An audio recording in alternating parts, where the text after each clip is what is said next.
दिल से स्वागत करता हूं अपने इस सेशन में। बहुत जबरदस्त सेशन ये होने वाला है क्योंकि आज के जो गेस्ट हैं वो एक बहुत ही अमेजिंग पर्सनैलिटी है। पिछले 1 साल से मैं उनका गजब का ट्रांसफॉर्मेशन देख रहा हूँ, फिजिकली भी और मेंटली भी। कृष्णा जी के वो बहुत बड़े फैन हैं, तो हर संडे वो कृष्णा जी के पास जाते रहते हैं।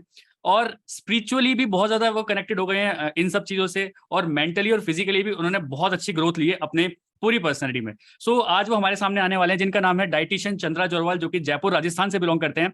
अमेजिंग कंटेंट, अगर आप उनके यूट्यूब चैनल सर्च करेंगे, आप उनके इंस्टाग्राम हैंडल पे देखेंगे तो अमेजिंग कंटेंट वो डालते हैं। जबरदस्त नॉलेज है उनके पास, डीप डाउन नॉलेज है हर तरह की डिजीज की। आज वो एक सर्टिफाइड इंटरनेशनल, मैं नेशनल नहीं बोलूंगा, इंटरनेशनल एक डाइटिशियन बन चुके हैं और अमेजिंग ट्रांसफॉर्मेशन लेके आ रहे हैं लोगों की बॉडी में भी, चाहे वो मेंटल हेल्थ की बात करें चाहे वो फिजिकल हेल्थ की बात करें।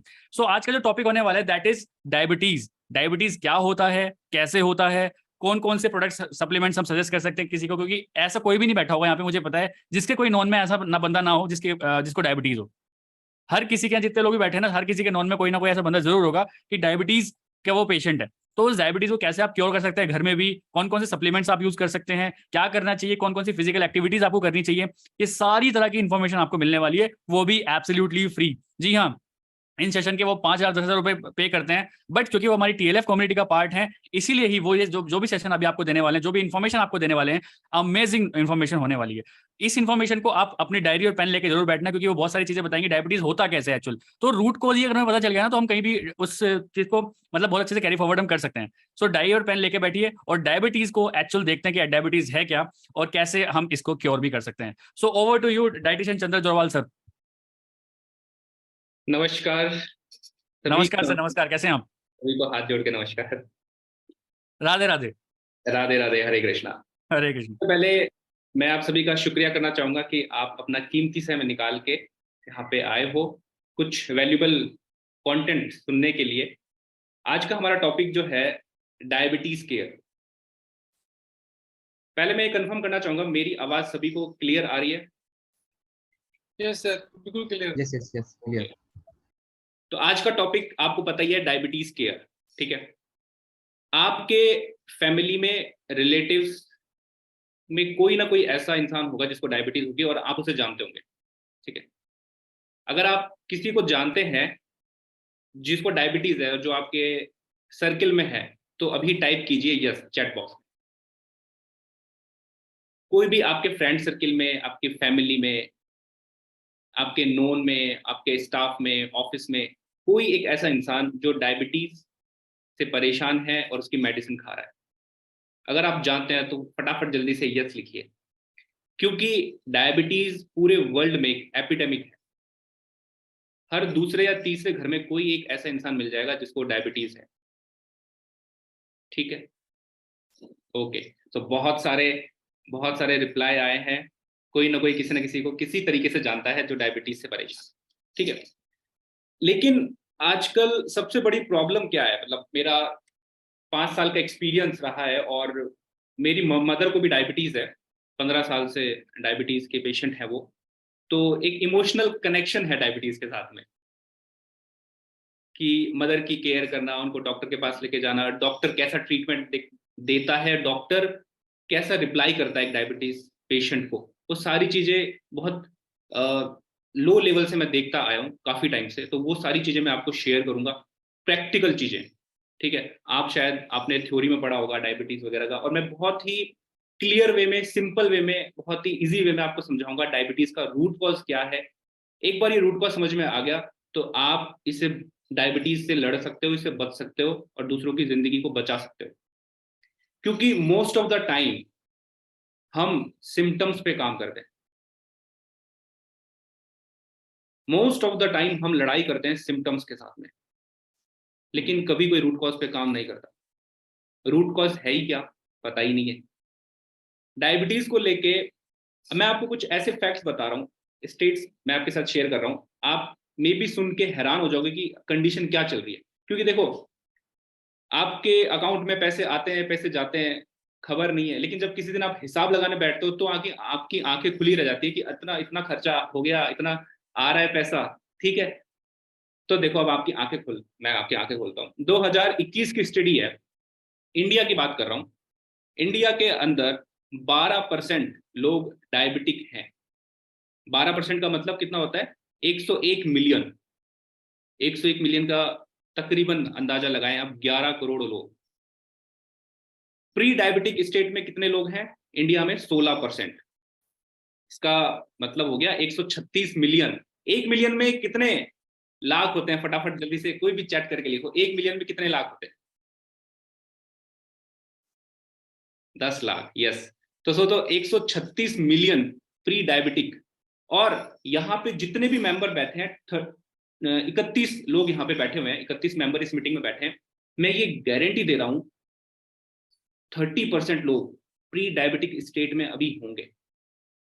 मैं बताऊंगा कैसे, आप कैसे पहचान सकते हो कि आप प्री डायबिटिक हैं, क्योंकि डायबिटीज होना एक दिन की बात नहीं है, एक महीने की बात नहीं है, सालों से, 10 साल, 5 साल, 20 साल, 15 सालों से ये मैकेनिज्म आपकी बॉडी में चल रही होती है। सडनली एक दिन आप डायग्नोस होते हैं कि अरे डायबिटीज हो गया।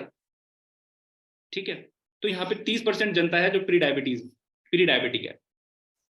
अब डायबिटीज का सबसे अच्छा दोस्त कौन है? डायबिटीज का सबसे बढ़िया दोस्त कौन है? चलो गैस करो और चैट बॉक्स में लिख के बताओ। डायबिटीज का सबसे प्यारा दोस्त शुगर, शुगर, शुगर, शुगर। अगर मैं बीमारी में बात करूं, बीमारी में कौन है? जैसे कि heart attack, stroke, BP, cholesterol, thyroid, okay, insulin resistance, okay, fibre, stroke, बहुत सारे कमेंट आ रहे हैं। ओके, डायबिटीज का सबसे प्यारे दो दोस्त बीपी और हार्ट इश्यूज, कार्डियोवास्कुलर डिजीज। और आपको मैं मजे वाली बात, इंडिया के अंदर 351 मिलियन लोग हैं जिनको हाइपरटेंशन है, बीपी है। 351 का मतलब कितना होता है करोड़ में? बताओ। 35 करोड़।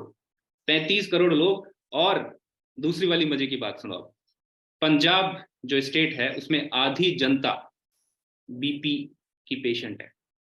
51.8% पंजाबी लोगों को हाइपरटेंशन है। डायबिटीज की बात करें तो गोवा का 27%, गोवा की 27% पॉपुलेशन डायबिटिक है। गोवा नंबर 1 पे आता है डायबिटीज में।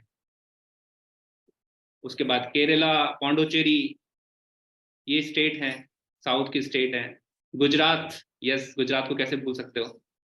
डायबिटीज और ओबेसिटी के बहुत सारे पेशेंट हैं। तो आप अंदाजा लगाइए कि आप किस स्टेट में हो, किस मोड में आप जी रहे हो। डायबिटीज एक एपिडेमिक है, और पूरे वर्ल्ड में एक साल की बात करें तो डायबिटीज से मरने वाले लोग टॉप पे हैं।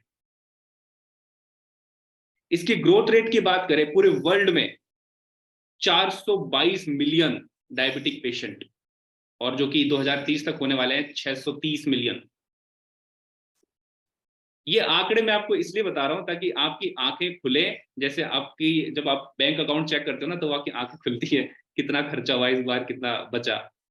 तो आई होप कि आपकी आंखें थोड़ी सी खुल गई होगी, दिमाग की बत्ती जली होगी कि यार ये चल क्या रहा है पीछे। डायबिटीज एक एपिडेमिक है, और ये कोई छोटी बात नहीं है।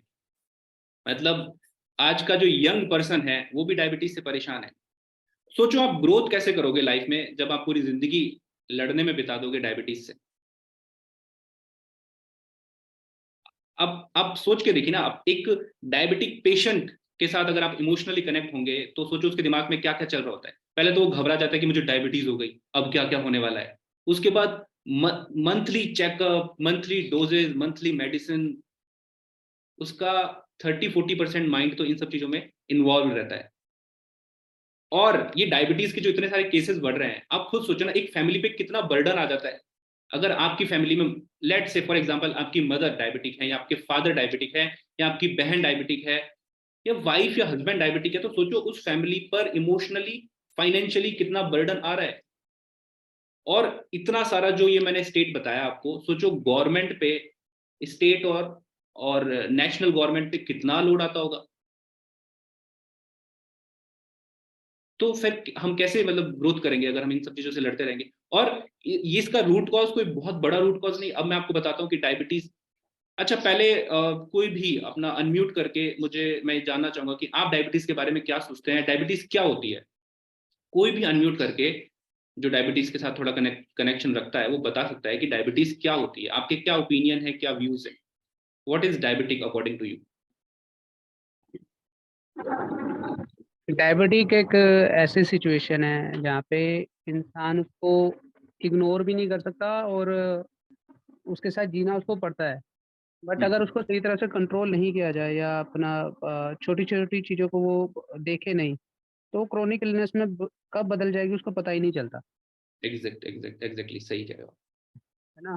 तो उसकी वजह से पूरी फैमिली डिस्टर्ब हो जाती है, बिकॉज ऑफ कंटिन्यूसली ट्रीटमेंट, और उसका ट्रीटमेंट भी इतना बड़ा हो जाता है कई बार, तो ओके पॉकेट पे बहुत बड़ा लोड पड़ जाता है पूरी फैमिली पे। ओके, बिल्कुल सही कह रहे हो। अगर डायबिटीज का हम टेक्निकल मीनिंग देखें तो सिंपली ये है कि इनसेंसिबिलिटी ऑफ योर इंसुलिन। आपने देखा होगा अक्सर कि डायबिटीज के पेशेंट को इंसुलिन के इंजेक्शन दिए जाते हैं। तो उसको इंसुलिन का इंजेक्शन दिया जा रहा है, मतलब उसकी बॉडी में कहीं ना कहीं इंसुलिन हार्मोन इनसेंसिबल हो गया है। उसको डायबिटीज की फेमस मेडिसिन कौन सी है? मेटफॉर्मिन, ठीक है। तो हम उसको एक्सटर्नल ऐसी चीजें देते हैं जिससे उसका इंसुलिन सेंसिबल रहे। ठीक है, समझ में आ गया कि हमें इंसुलिन इनसेंसिबल हो गया है, दैट्स व्हाई डायबिटीज हो रही है। डायबिटीज का रूट कॉज क्या है? अभी हम धीरे धीरे चल रहे हैं, पहले डायबिटीज के रूट कॉज, अभी केयर पे भी बात करेंगे। थोड़ा पेशेंस रखो। डायबिटीज का केयर कैसे करना है, कैसे बचना है प्री डायबिटीज वालों को और डायबिटिक वालों को, और उसके लिए कौन कौन से सप्लीमेंट, कौन कौन से ब्लड रिपोर्ट्स, कौन कौन से सिम्टम्स पे ध्यान रखना जरूरी है। तो सबसे पहले हम ये पता लगाएंगे, मैंने क्या कहा ना कि हम मोस्ट ऑफ द टाइम किस पे बात करते हैं, किस पे काम करते हैं? सिम्टम्स पे काम करते हैं। जिंदगी भर सिम्टम्स पे काम करते करते ऐसी सिचुएशन आ जाती है कि दवाइयों की डोज बढ़ती जाती है और हम सिम्टम्स से लड़ते रहते हैं। और रूट कॉज बहुत सिंपल सा है। डायबिटीज का रूट कॉज क्या है अकॉर्डिंग टू यू? आप चैट में लिख के बताइए। डायबिटीज का अक्सर संबंध जोड़ा जाता है शुगर से। शुगर, डायबिटीज मतलब शुगर, ब्लड शुगर बढ़ गया, inactivity, insulin, sugar intake, stress, bad life style. Okay, देखिए, डायबिटीज का टेक्निकल रूट कॉज है इंसुलिन रेजिस्टेंस। सिंपल सा इंसुलिन रेजिस्टेंस। अब क्या होता है, मैं आपको टेक्निकल चीज नहीं समझाऊंगा, मैं आपको प्रैक्टिकल और एक स्टोरी के फॉर्म में समझाता हूँ। लेट से यहाँ पे शुभम सर को सभी जानते हैं, ठीक है। और हम एक और मेंबर को लेते हैं, सौरभ जी मुझे दिख रहे हैं, सौरभ जी, ठीक है। अब देखो ध्यान से सुनना, मैं आपको बहुत एक लेमैन लैंग्वेज में बता रहा हूँ कि व्हाट इज इंसुलिन रेजिस्टेंस और ये कैसे डायबिटीज में डेवलप होता है। फॉर एग्जाम्पल, सुबह के 7 बजे Shubham sir as a guest Saurabh ji के पास में आए। सौरभ जी, आप क्या करोगे? सर का स्वागत करोगे, हाँ, बैठाओगे, स्वागत। चाय पानी, हाँ, चाय नाश्ता, पानी देंगे, ठीक है। नाश्ता। 7 बजे, 7 बज गए, शुभम सर चले गए। यही रूट कॉज है, इसको ध्यान से समझना। इसको समझ लिया तो आपको पूरी डायबिटीज की कहानी समझ में आ जाएगी। 7:15 बजे फिर से शुभम सर घूम के मार्केट में सौरभ जी के पास में आ गए। तो सौरभ जी ने बोला, अरे सर आप, अरे हाँ यार, मेरे को फिर से बैठना है आपके पास में।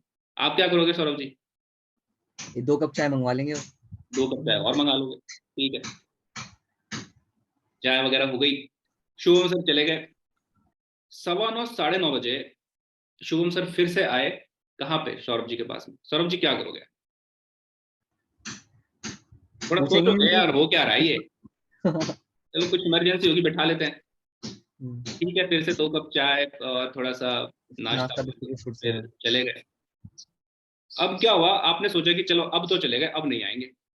लेकिन हुआ क्या, 11:15 बजे के आसपास, 11:30 का कुछ टाइम था, बेल बजी अचानक।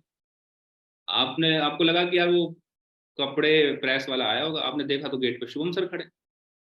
आप सोचे यार ये क्या, मतलब कोई बात नहीं, आ जाओ, बैठो तो सही। अब यार रेस्पेक्ट तो देनी पड़ेगी ना, लेकिन आपके अंदर अब धीरे धीरे रेस्पेक्ट कम हो रही है, सेंसिबिलिटी कम हो रही है शुभम सर के लिए। बट मना नहीं करोगे, आ जाओ बैठो सर। हो सकता है इस बार आप चाय की जगह सिर्फ पानी मंगाओ। बोले यार चाय तो 3 बार हो गई, या पानी पानी पीते हैं, ठीक है, बातें करिए, कोल्ड ड्रिंक मंगा देंगे। ज्यादा कोल्ड ड्रिंक मंगा दोगे। गर्मी का टाइम चल रहा होगा। हाँ, अब चले गए शुभम सर। 1:30 बजे फिर से शुभम सर आ गए। आप बोलोगे यार सर कुछ प्रॉब्लम है क्या, या मतलब बाहर कहीं ठिकाना नहीं मिल रहा, तो आप एक काम करो ना, ये रुकी जाओ। ऐसे रात रुक के क्यों जाओ। सरप्राइज दे देते हो? मैं मेरा कुछ काम कर रहा हूँ अर्जेंट, नहाने ही जाने वाला था, और आप चलो बैठो, चलो बैठो, आ जाओ। ठीक है, 10 मिनट बैठे, चले गए फिर से। ये इवनिंग रिफ्रेशमेंट का टाइम था, 4:15 इतना ही कुछ होता है ना, 4:15 4:30 5 बजे के आसपास। तो फिर से आप गेट पे खड़े हो, आप गेट खोलोगे और बाहर से पूछोगे सर कुछ काम है तो बोलो, नहीं तो एक काम करो आप जाओ, और या फिर 1 मिनट का टाइम देता हूँ बस मैं आपको, मैं निकलने ही वाला हूँ कहीं, मेरे को अर्जेंट काम है। तो वो बोले कि ठीक है। फिर गेट तक ही मुलाकात हुई, शुभम सर गेट से वापस चले गए और आप अंदर वापस घर में आ गए। लेकिन अब आपके मन में, दिल में, दिमाग में जो सेंसिबिलिटी थी, जो पहला एक्साइटमेंट था, जो पहले इमोशंस थे, वो बिल्कुल डाउन हो गए। ठीक है, 6:30 बजे फिर आ गए। आपने बोला, आपने मम्मी को बोला, मम्मी अगर गेट पे देखो वो दरवाजे से, और वो इंसान खड़ा हो जिसके बाल थोड़े बड़े हो और वो हाइट 6 फीट की हो, वैसा इंसान हो तो उसको कह देना मैं घर पे हूं ही नहीं। तो मम्मी ने सेम काम किया, 9:30 बजे फिर से आ गए। अब तो मम्मी बोली बेटा है ही नहीं वो, आप जाओ बाहर। तो मैं इसके माध्यम से क्या समझाना चाह रहा हूँ, अब आप इसको फूड के साथ कनेक्ट करो। आप जो ये दिन भर में बार बार खाना खा रहे हो, खाने से मैं मेनली क्या खा रहे हो, प्लेन कार्बोहाइड्रेट, प्रोसेस्ड फूड्स, ठीक है, अनहेल्दी फैट, फैट और कार्ब का कॉम्बिनेशन। अभी कल ही मैंने कंसल्टेशन किया था, वो भी सूरत का ही है। वो क्लाइंट दिन भर में 9 बार अपने मुंह में कुछ ना कुछ खाने में के रूप में डाल रहा है। तो सोचो आपका जो इंसुलिन है बॉडी के अंदर, वो क्या काम करता है, आपके ग्लूकोज को सेल तक पहुंचाता है। और ग्लूकोज हमारी बॉडी का प्राइमरी सोर्स है एनर्जी का। ग्लूकोज हमारी बॉडी का प्राइमरी सोर्स है एनर्जी का, लेकिन इसको पहुंचाने का काम कौन करता है, इंसुलिन। जैसे शुभम सर और सौरभ की स्टोरी में हुआ कि धीरे धीरे शुभम, सौरभ के लिए वो जो सेंसिबिलिटी थी, वो इमोशंस थे, वो धीरे धीरे कम होते गए। क्यों? क्योंकि रिपीटेशन, फ्रीक्वेंसी बढ़ती जा रही है। आप सुबह उठे, आपने नाश्ता किया, फिर मिड मॉर्निंग, फिर मॉर्निंग ब्रेकफास्ट, फिर प्री लंच, लंच, फिर लंच के बाद में कुछ और इवनिंग रिफ्रेशमेंट, फिर 6 बजे कुछ प्री डिनर, फिर डिनर, फिर डिनर के बाद में कुछ और। मोस्ट ऑफ लोगों की यही कहानी है। तो सोचो आपका इंसुलिन क्या इनसेंसिबल नहीं होगा? होगा कि नहीं, खुद सोचो। वो भी तो एक मैकेनिज्म है ना, उसको बार बार आप परेशान कर रहे हो। उसकी इनसेंसिबिलिटी, वो सेंस नहीं करेगा उस फूड को, उस ग्लूकोज को सेंस नहीं करेगा, और सेंस नहीं करेगा तो कहां जाएगा ये ग्लूकोज? ये इंसुलिन लेके जाता है सेल के ऊपर कि आपको एनर्जी मिले, आपको दिन भर काम करने के लिए एनर्जी, एक्टिवनेस मिले। सेल के एक इंसुलिन रिसेप्टर होता है, वो इंसुलिन रिसेप्टर ये डिसाइड करता है कि मुझे कब गेट खोलना है, कब गेट नहीं खोलना। जो काम कर रहा है सौरभ जी कर रहे थे। अब वो इंसुलिन रिसेप्टर, इंसुलिन और इंसुलिन दोनों इनसेंसिबल हो गए, काम ही नहीं कर रहे, एक दूसरे के साथ कनेक्शन ही नहीं हो गया। जो इमोशन था, दोस्ती थी, वो खत्म हो गई, फीकी पड़ गई। तो इंसुलिन रिसेप्टर क्या बोल रहा है, भाई तू बार बार आ रहा है, मैं तेरा रेस्पेक्ट नहीं करने वाला, मैं तेरे लिए डोर नहीं खोलूंगा, क्योंकि अंदर ऑलरेडी काफी आइटम चले गया है, सेल के अंदर ग्लूकोज जितना चाहिए था उतना चले गया है। अब तू इतना क्यों लेके आ रहा है बार बार? कहाँ डालू मैं? सेल की एक लिमिट होती है, एक सेल की एक कैपेसिटी है, उतना ही उसके अंदर ग्लूकोज जाएगा, आगे माइटोकॉन्ड्रिया और आगे मेटाबॉलिज्म जो भी फंक्शन होता है उसके लिए। तू इतना बार बार लेके आ रहा है, तो तू एक काम कर, ये जो बचा हुआ है ना ग्लूकोज, इसको कहीं भी डाल दे, मैं सेल के अंदर नहीं डालूंगा। अब ये कहाँ जाएगा? एक्स्ट्रा ग्लूकोज कहाँ जाएगा? कहीं भी जा सकता है। अब यहाँ पे माइंड काम करेगा, ब्रेन काम करता है, आपकी आर्टरीज, आपका ब्लड, आपका जो ब्लड सर्कुलेट हो रहा है आपकी ब्लड वेसल्स में, आर्टरीज में, वेन्स में, ठीक है, उसके अंदर शुगर घूम रहा है। अब ट्रैफिक जाम होने वाला है, शुगर इतना है कि ट्रैफिक जाम होने वाला है, तो ब्रेन क्या बोलेगा, हाईवे क्लियर करो, हाईवे क्लियर करो। अब हाईवे क्लियर करने के लिए बॉडी क्या बोलेगी, अरे चलो इस ब्लड से ग्लूकोज निकालो। सबसे पहले कहां फेंकेगी? सबसे पहले कहां डालेगी? आर्टरीज में, आपकी ब्लड वेसल्स में। आपकी जो खून की नलियां हैं ऐसी जो गोल गोल शेप की, उसके अंदर ब्लड फ्लोट हो रहा है, ब्लड के अंदर ग्लूकोज है, ग्लूकोज को डिस्पोज करना है। सबसे पहला स्पॉट कहाँ है? आर्टरीज के अंदर।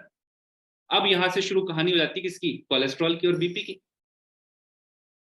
जो भी ग्लूकोज है, ग्लूकोज के साथ में अनहेल्दी फैट है, वो जमता है और वो धीरे धीरे आपकी आर्टरीज में इकट्ठा होना स्टार्ट हो जाता है। ठीक है, फिर आपकी आर्टरीज की साइज कम होने लग जाती है।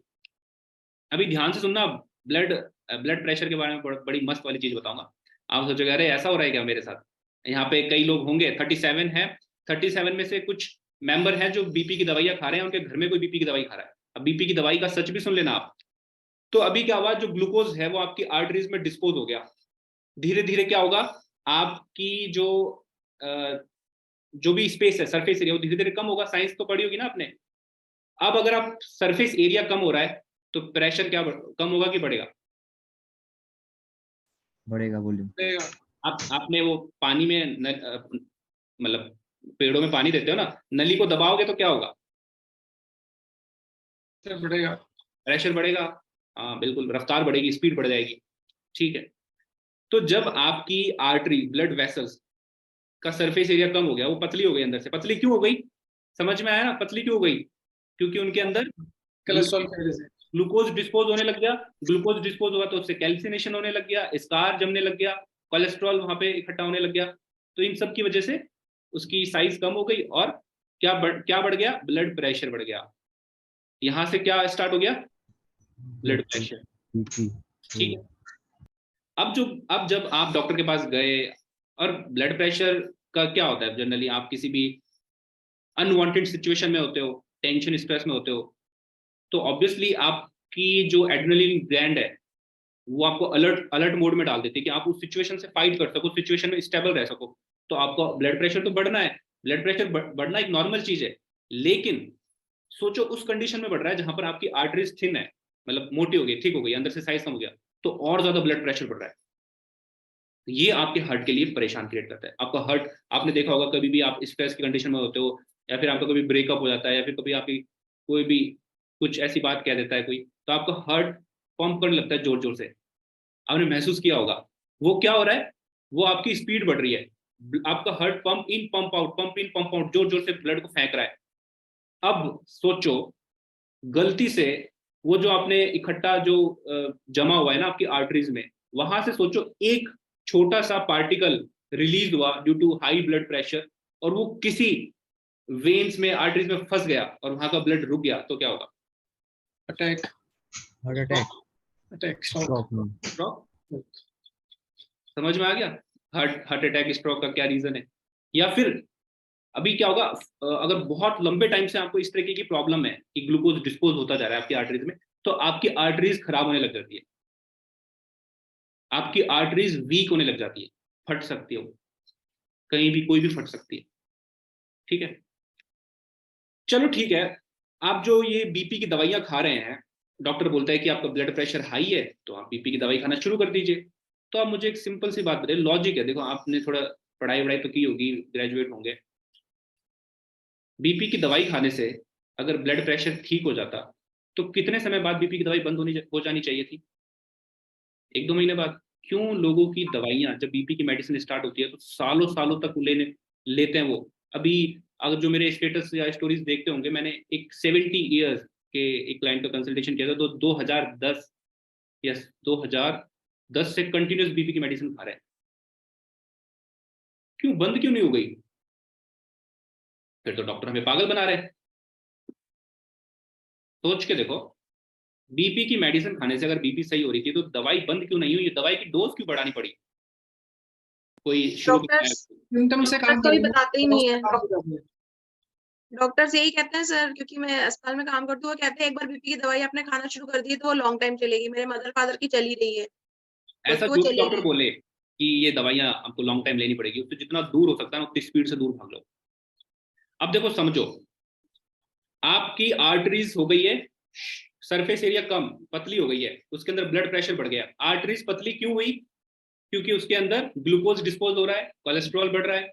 ठीक है, कचरा जम रहा है, सीधी सी मैं सिंपल सी लैंग्वेज में बोलूं, उसमें वेस्ट जमा हो रहा है पाइप के अंदर। ठीक है, जिसकी वजह से आपका ब्लड प्रेशर बढ़ रहा है, और हार्ट उसको रेगुलेट कर रहा है। यहाँ पे सबसे इंपॉर्टेंट चीज समझने की है, हार्ट उस सारे प्रेशर को रेगुलेट करता है। आप जो नल खोलते हो, जिससे पानी दे रहे हो पेड़ों में, अगर मान लीजिए पानी बहुत तेज से आ रहा है और आपकी वो जो पीछे जहां से नल के साथ कनेक्टेड होती है वो बार बार खुल रही है, क्या करते हो आप? दिल को स्लो कर देते हैं। दिल को स्लो कर देते हो। तो सोचो जब ब्लड प्रेशर बढ़ रहा है और हमारी वो बार बार प्रॉब्लम है, तो हार्ट, यहाँ पे ब्लड की जो बीपी की मेडिसिन है वो क्या कर रही है, हार्ट को स्लो कर रही है। समझ में आया? वो जो बीपी की मेडिसिन है वो आपके उस वेस्ट को बाहर नहीं निकाल रही है। उसका सिंपल सा टेक ट्रिक है, अरे चलो ठीक है, रेगुलेट कौन कर रहा है प्रेशर को, हार्ट कर रहा है। बीपी की मेडिसिन क्या करेगी, भाई तेरे प्रेशर को ही कम कर देते हैं तो अपना आप सारा हो जाएगा। फिर क्या होगा, सोचो जैसे जैसे वो जो वेस्ट है पाइप के अंदर वो बढ़ेगा, धीरे धीरे और बढ़ेगा, तो प्रेशर और बढ़ेगा। आप बोलोगे अरे सर मैंने ये 20 mg की दवाई खा रहा हूँ, मेरा ब्लड प्रेशर अभी भी कंट्रोल में नहीं है। तो डॉक्टर क्या बोलेगे, चले काम कर 40 mg की दवाई खाना शुरू कर दे। फिर क्या हुआ, वो 40 mg की दवाई क्या करेगी, और हार्ट को सप्रेस कर देगी। समझ में आया बीपी की मेडिसिन का खेल? समझ में आई, प्रेशर और कम कर दे रही हैं दवाइयाँ। ये जो सारे कॉन्सेप्ट में मैंने एक रील बनाई थी फेसबुक पे, 8 लाख व्यूज थे वहां पे। पावरफुल मतलब कॉन्सेप्ट मैंने आपको समझा दिया। आप डॉक्टर के साथ डिबेट कर सकते हो इस चीज पे, ठीक है।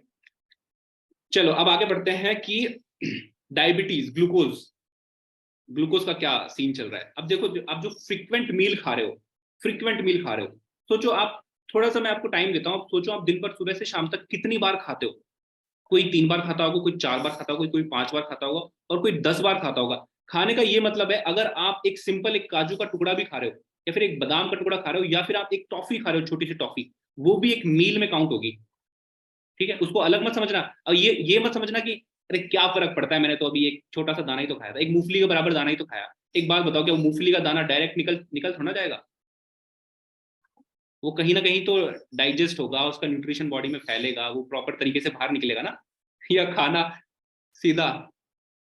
तो आप सोच के देखो, आप दिन भर में कितनी बार खाते हो छोटी छोटी चीजें भी। कभी चलते फिरते एक अंगूर खा लिया, कभी चलते फिरते फ्रिज खोला, कोल्ड ड्रिंक पी ली।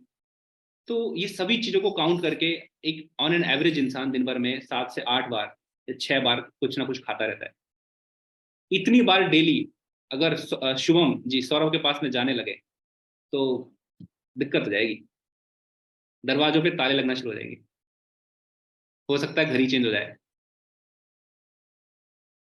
तो ये जो फ्रीक्वेंसी ऑफ मील ऊपर से, चलो ठीक है, एक तो पहली बात क्या कि मील की फ्रीक्वेंसी ज्यादा है।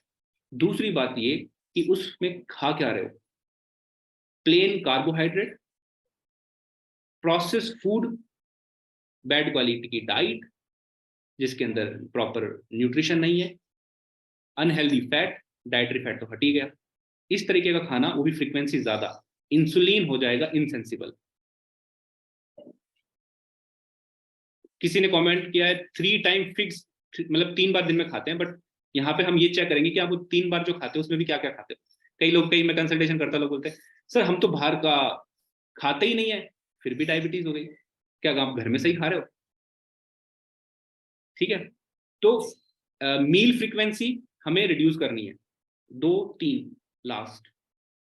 और ये जो प्लेन कार्ब्स हम खा रहे हैं बार बार, अभी देखो साउथ इंडिया की बात करें, वहां पे तो स्टार्टिंग ही क्या खाते हैं ब्रेकफास्ट में, पोहा, उपमा, इडली, सांभर, वड़ा, डोसा, ठीक है, यही सब चीजें होती है। और मठरी, नमकीन, चाय, बिस्किट, टोस्ट, सीरियल्स, गारनोला वगैरह, आजकल क्या क्या चल गया, राइस से बने हुए चीजें, ठीक है, ब्राउन ब्रेड, व्हाइट ब्रेड, यही सब चीजें, ये सारा प्लेन कार्बोहाइड्रेट है, अनबैलेंस्ड मील है ये सारी, यही खा रहे हैं। तो भर भर के ग्लूकोज आपके ब्लड में जा रहा है, कितना डिस्पोज करेगा?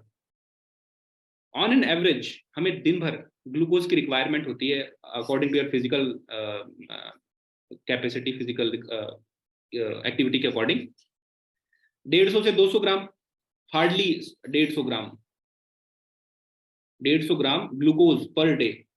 लेकिन आप दिन भर में 700 से लेकर 1000 ग्राम ग्लूकोज बॉडी में डाल रहे हो। क्या सिम्टम्स होंगे? इंसुलिन रेजिस्टेंस, जो कि डायबिटीज का रूट कॉज है। अगर आप इस तरीके से खाना शुरू कर रहे हो, इंसुलिन आपका इनसेंसिबल हो गया है, इंसुलिन रेजिस्टेंस बॉडी में हो गया है, तो क्या सिम्टम्स होंगे? सोचो।